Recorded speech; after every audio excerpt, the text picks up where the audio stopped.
That lesson. Don't forget, the number one MVP is coming from our New York Giants. Steve Spagnuolo. He's the real MVP, man. Well, that He was the called other thing I was thinking of. That defense was looking amazing.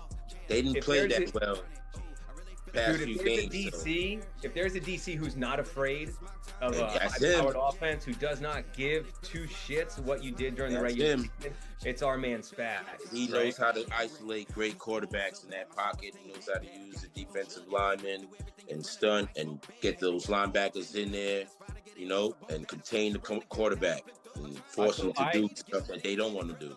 I agree with that, and I'm the one who said don't pick against Patrick Mahomes. However, let's be honest.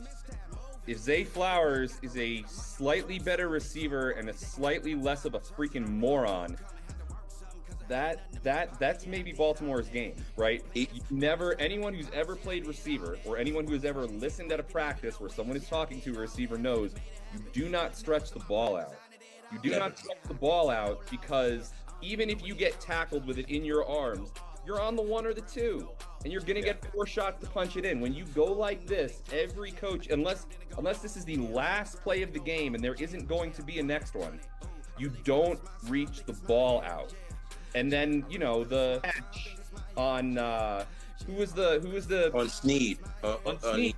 Who, by the way, was the one who punched the ball out. You got the punch out. So that's what happened. He let us. They played with too much emotions. They wore their emotions on their sleeve, and that's what happens when you don't play focus. You play with emotions. You have those emotional plays where you get those penalties and pass interference or roughing the passer just because you're trying to go too hard.